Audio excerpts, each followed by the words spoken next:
When you're staring at a shelf of launch monitors, or scrolling through a dozen options online, it's easy to feel stuck between "I need data to improve my game" and "I don't want to waste money on something that just gathers numbers and sits in a corner." That tension is what I wanted to cut through today. I'm not going to throw you a list of specs or hype up a brand name. Instead, I'm going to walk through what it actually feels like to set up, use, and get value from the SkyTrak CMAX, and help you decide if it belongs in your home golf setup or if you'd be better off spending that cash elsewhere. Link is in the description if you want to check the product details on Amazon. First off, the biggest hesitation most buyers have is that does it really work in a normal living room? SkyTrak markets the STMAX as a simulator-ready launch monitor that delivers tour-level shot data: ball speed, launch angle, spin rates, carry distance, so you can see the same numbers a pro gets on a range.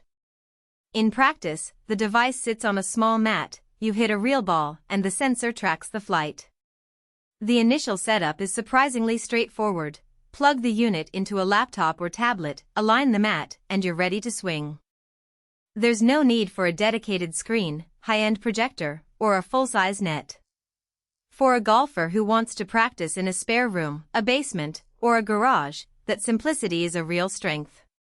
You're not wrestling with a 1,000-point calibration process. You just launch the software, run the quick auto-calibration, and you're measuring. That said, the simplicity comes with a hidden trade-off.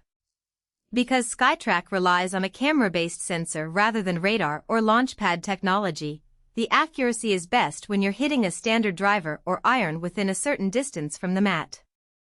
If you tend to play from the very back of the mat, or if you use a lot of wedges with very high lofts, you may notice occasional inconsistencies in spin data. In my own testing, the numbers were solid for drivers and mid-irons, but the spin rate on a short wedge sometimes drifted by a few percent.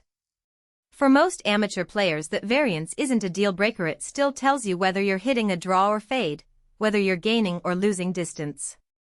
For a low-handicap golfer who lives for precision, those small gaps might feel like a reason to look at a more expensive radar-based unit.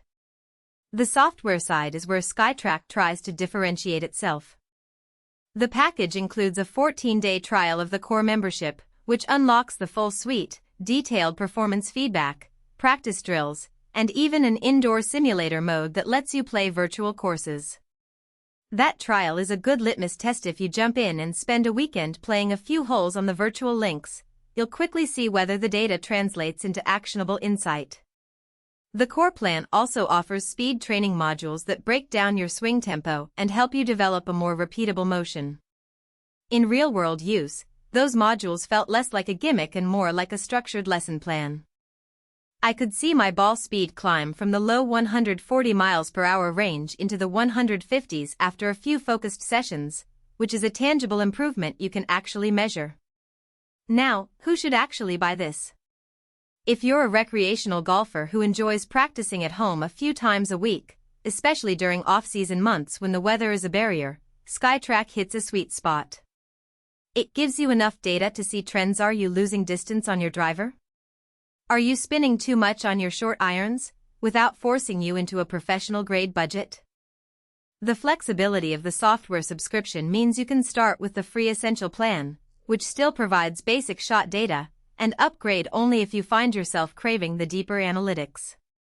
That pay-as-you-grow model keeps the entry price manageable.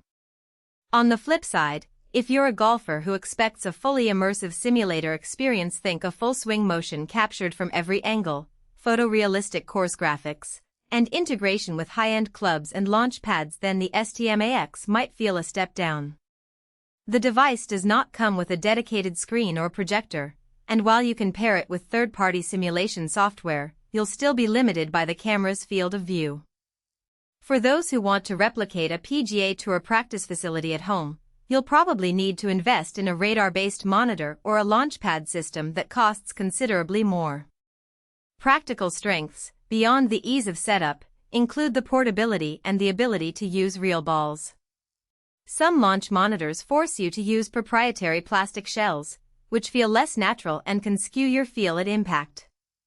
With SkyTrak, you hit the same ball you'd use on the range, so the feedback you get matches what you'd experience outside. The data granularity, especially the spin axis and launch angle, helps you diagnose specific issues. For instance, I noticed that a slight change in my ball position on the club face shifted the